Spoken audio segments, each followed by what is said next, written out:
Baik, bismillahirrahmanirrahim. Assalamualaikum warahmatullahi wabarakatuh. Selamat pagi ya. Salam sejahtera untuk kita semua. Bagaimana kabar kalian ya, para taruna? Semoga kalian senantiasa Allah berikan kesehatan ya, baik untuk diri kalian sendiri maupun untuk keluarga kalian. Karena memang di era pandemi seperti ini yang paling berharga adalah kesehatan kalian. Maka dari itu tetap patuhi protokol kesehatan ya. Sudah sangat dekat sekali memang ya, kita bisa mendengar bahwa di tetangga kita, saudara kita ataupun siapapun yang ada di sekitar kita itu memang sudah banyak yang terkena COVID, sehingga sudah tidak ada lagi ya rasa cuek dari kalian, rasa tidak peduli, itu seharusnya sudah tidak ada. Karena memang di era-era di masa-masa belakangan ini memang kita merasakan sendiri bagaimana pandemi itu sangat-sangat ya memprihatinkan ya, memprihatinkan. Sehingga ya itu dia, kesehatan adalah nomor atau prioritas. Namun ya, kita tidak boleh juga menyerah dengan keadaan ya. Kita tetap harus fokus dengan masa depan kita ya. Kita mau jadi apa ya, karena itulah nanti pada saat kita melakukan persiapan diri dengan benar, kita bisa fokus dengan masa depan kita ya. Proses-proses seperti itulah yang akan membuat kita sukses. Tentu juga dibarengi atau diawali dengan doa kalian dan juga permohonan untuk kemudahan ya, kesuksesan kalian ya. Jangan lupa, itu yang pertama, untuk kalian harus berdoa sama Allah. Ya, langsung saja masuk ke pembelajaran ya. Pada hari ini ya, kita akan mencoba kembali bahas tentang pengenalan ya. Pengenalan awal ya tentang perencanaan pelayaran ya. Minggu lalu sudah saya berikan modul ya, itu silahkan kalian pelajari ya pada saat waktu senggang ya, silahkan dibaca, karena ilmu perencanaan pelayaran ini ya adalah salah satu ilmu wajib ataupun ilmu yang sangat utama ya, sangat penting pada seorang pelaut ya. Kalau kalian nanti bercita-cita sebagai seorang pelaut ya, apalagi jadi nahkoda, itu sudah harus ya, mutlak kalian harus paham salah satunya apa ya, ini ilmu perencanaan pelayaran ya. Kenapa ya, nanti kita bahas ya, kenapa itu sangat penting bagi kalian, nanti kita bahas pelan-pelan ya. Jadi itu dari saya pertama ya, sebagai mukadimah. Jadi perencanaan pelayaran itu apa? Oke, kita bahas ya. Pertama-tama saya akan coba menjelaskan dulu ya, kita ilmu perencanaan pelayaran apa sih, apa saja nanti akan kita pelajari ya. Nanti kita akan coba membahas. Nah, pertama ini saya akan menjelaskan tentang konsep ya, konsep awal dari perencanaan pelayaran. Mungkin nanti di minggu-minggu depan, nanti selanjutnya akan ada, kita akan pelajari tentang bagaimana menjelaskan perbedaan peta-peta ya, map dan peta laut lah. Nanti kita akan mempelajari lebih banyak tentang peta di minggu-minggu ke depannya ya. Kemudian nanti juga ada selanjutnya, kita akan mempelajari tentang pembagian peta ya, simbol ya, singkatan pada peta ya. Peta di sini nanti kalian akan tahu sendiri ya. Kita akan pada saat kalian berdoa saja supaya kondisi cepat kondusif, sehingga kalian bisa datang sekolah, itu lebih efektif ya, lebih mudah bagi kita untuk belajar. Nanti kalian akan melihat ya, bagaimana apa sih yang dimaksudkan dengan peta laut ya.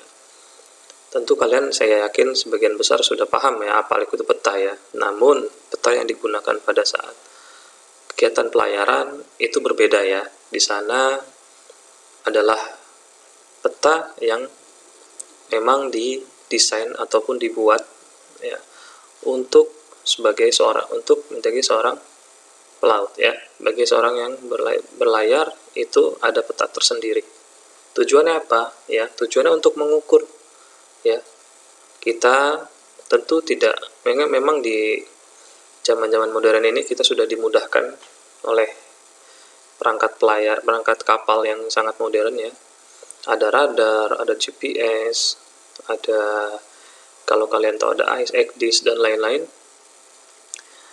Itu sangat dimudahkan dengan itu. Namun ya, namanya alat ya, alat itu pasti ada kekurangannya, sehingga kita tetap harus membuat atau merencanakan secara manual ya. Dengan apa ya? Salah satunya dengan peta ini ya.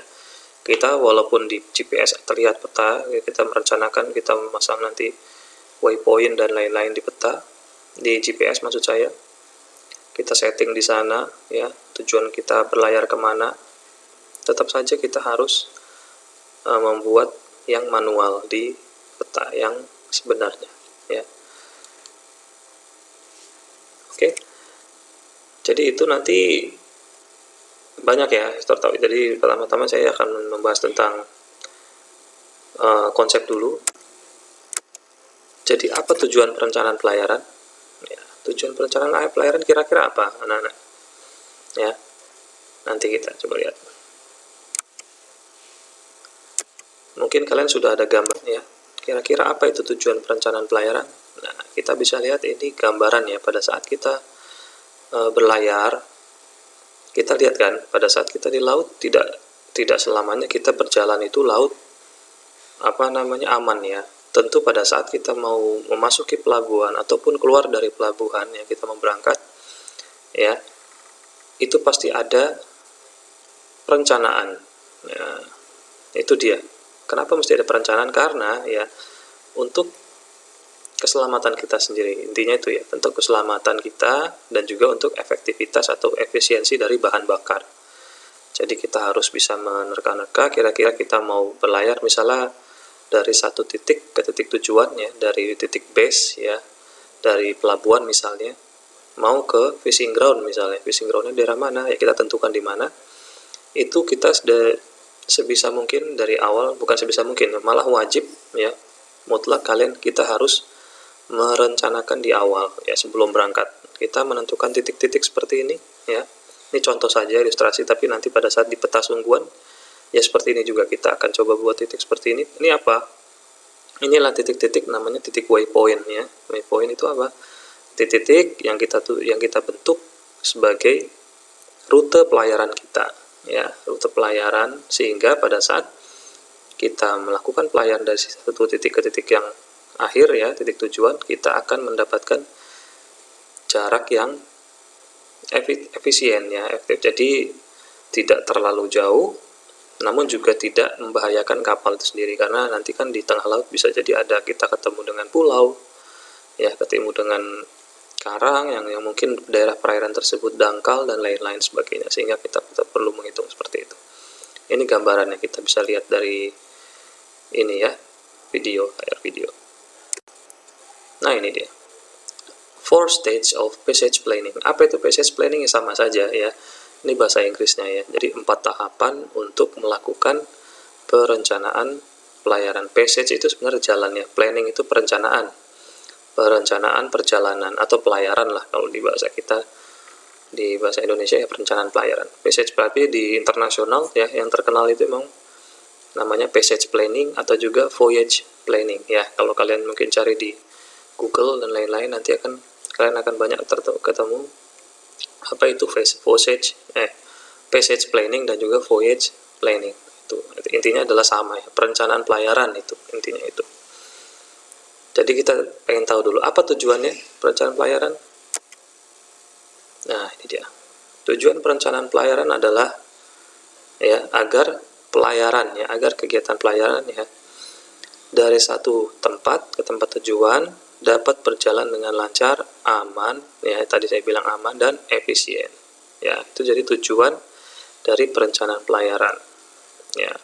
Jadi saya sudah jelaskan ya, intinya itu bahwa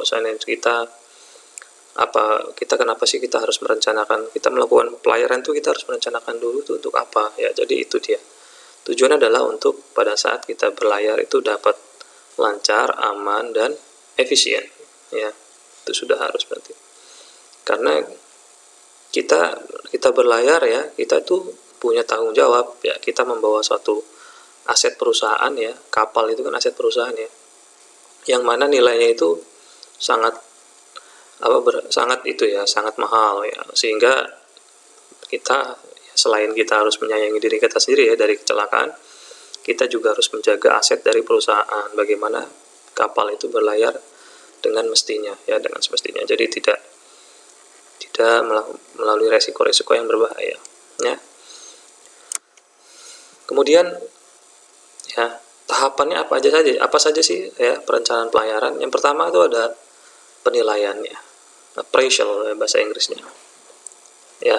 Apa itu maksudnya, penjelasannya seperti apa ya? Kita menilai dulu data tentang kapal, terus ya alat bantu navigasinya seperti apa ya, alat bantu komunikasi ya, mesin, informasi tentang navigasi, dan informasi tentang rute ya. Rute tadi saya sudah jelaskan bahwa rute itu apa ya, jalur yang kita bentuk ya, yang kita rencanakan sebelum kita melakukan pelayaran ya, paham ya.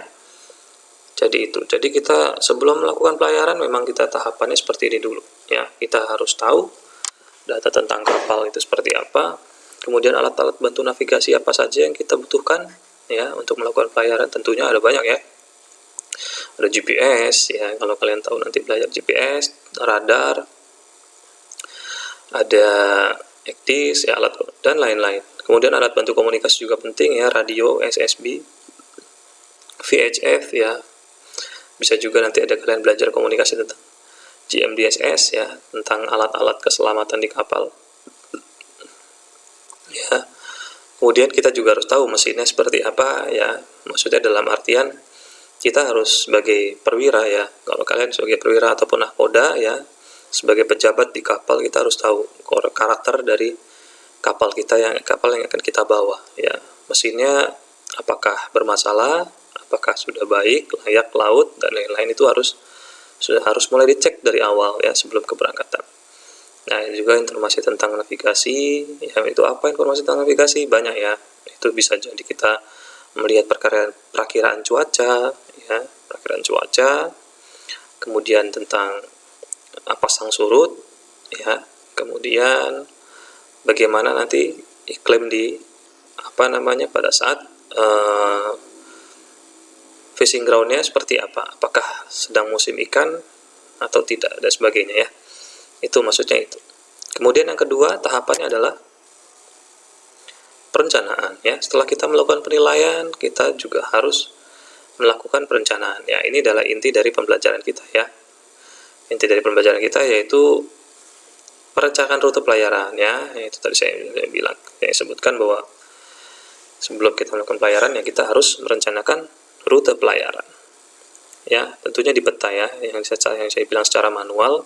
Kemudian nanti setelah kita buat di peta, baru kita masukkan titik-titik tersebut, kita proyeksikan ke GPS ya, kita masukkan ke GPS sehingga kita punya double control ya, antara yang kita buat manual di peta dan juga di GPS ya. Di bidang ini kan disebutnya bahwa merencanakan rute pelayaran di peta sesuai kondisi perairan, baik itu ocean atau coastal navigation. Maksudnya apa? Maksudnya ocean itu samudra ya, pelayaran lepas ya, laut lepas ya. Kalau coastal navigation itu maksudnya kita pelayaran di pesisir pantai, coastal ya, coastal itu pesisir. Kemudian yang ketiga, tentu pelaksanaan ya. Setelah kita melakukan perencanaan ya sudah, kita langsung melakukan pelaksanaan atau kegiatan berlayar itu sendiri ya. Sebelum bertolak ya, penjelasannya adalah sebelum bertolak kita harus mempertimbangkan ya lokasi sekitar ya, maksudnya lokasi pada saat rute yang kita buat ya, jalan yang kita buat dari kapal itu, perencanaan kita itu sudah baikkah, ada bahayakah di laut ya, itu kita lihat ya, dekat dengan pulau-pulau tidak ya. Nanti kita tentunya tidak bisa ya kalau dalam rute pelayaran kita melewati, maksudnya dalam artian harus berhati-hati ya, karena banyak sekali ya tengah laut itu atau di sekitar coastal navigation ya, di pesisir pantai maksud saya, itu banyak pulau-pulau yang harus kita waspadai, kita hindari, sehingga kita akan tahu oh kita harus lewat mana gitu ya. Kapal itu harus tahu, sehingga pada saat kita berlayar harapannya tidak kandas ya, tidak masuk ke perairan yang dangkal. Kemudian kita juga harus memperhatikan penerangan ya, keadaan kapal kita seperti apa ya, sudah kode isyarat-isyarat kapal kita apakah berfungsi dengan baik ya, di lampu-lampu kita ya pada saat malam hari seperti apa ya, jelas harus kita perhatikan semuanya ya. Dari kalau kapal sebelah kanan berarti kan lampunya warna hijau ya. Kemudian kalau kapal kita sebelah kiri kita lampunya warna merah ya. Port side ya, starboard itu ke hijau, port side itu merah ya. Tengah-tengah kapal kita di atas di tiang itu dikasih lampu warna putih. Nanti kalian belajarlah itu di P2ETL ya. Nanti kalian di mapel P2ETL kalian belajar tentang isyarat-isyarat seperti itu dan juga komunikasi. Kemudian nanti itu kita di pelaksanaan ya, kita juga lihat juga keadaan arus itu seperti apa. Itu juga harus jadi pertimbangan. Kemudian yang keempat ya, tentunya monitoring, pengawasan ya. Deskripsinya adalah pengecekan di setiap tahapan oleh perwira jaga. Bila ada kendala laporkan kepada nakoda ya, seperti itu ya. Jadi monitoring itu wajib dilaksanakan. Nanti pada saat di kapal, monitoring ini dilaksanakan oleh perwira jaga ya. Di kapal-kapal pada umumnya yang sudah besar, nah biasanya mualimnya ada 3 ya, perwiranya ada 3 atau 4, itu sudah ada bagiannya sendiri-sendiri ya. Ada jaga 48, jaga 8-12, jaga 12-4, dan bermuter. Maksudnya apa? Itu jamnya ya. Nanti 4 jam kerjanya, itu biasanya seperti itu. Kalau ada mualimnya 3 piket, maksudnya piket jaga ya. Jam 4 sampai jam 8 pagi, terus jam 8 sampai jam 12 siang, ya, terus sampai malam ya, bergantian. Nanti kalian pelajari lagi lah itu di mapel lain. Nanti kita juga mungkin akan bahas sedikit. Ya, intinya seperti itu.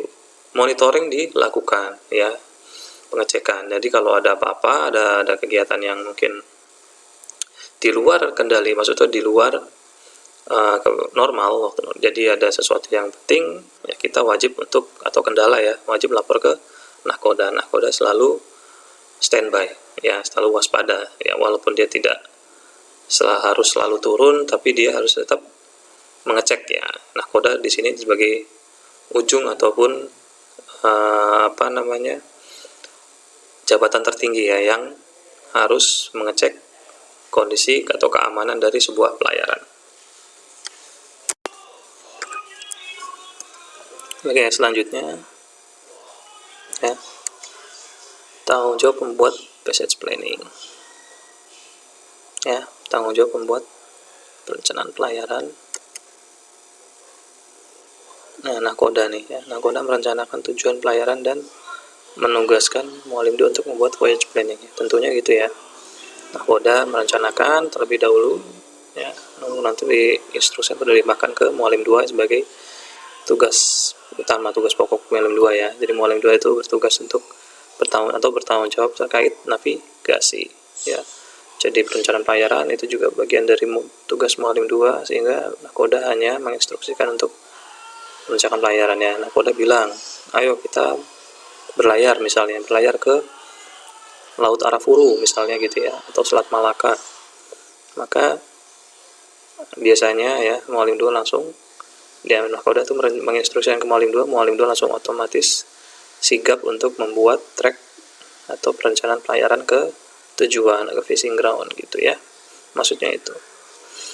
Kemudian tanggung jawab pada saat jika pelayaran intersekuler, maka tanggung jawab yang diambil oleh nakoda. Maksudnya apa intersekuler? Maksudnya keadaan yang di luar kendali ya, dalam bahaya, dalam masa-masa, dalam keadaan yang di luar normal ya, itu biasanya diambil alih langsung nakoda ya. Kemudian yang terakhir, Muallim 2 membuat voyage planning dari dermaga awal sampai ke fishing ground ya, dari fishing base sampai ke fishing ground, terus kembali ke dermaga dengan aman dan efisien ya. Itu ya, jadi yang tadi yang saya telah salah jelaskan ini ya, jadi tanggung jawabnya seperti itu.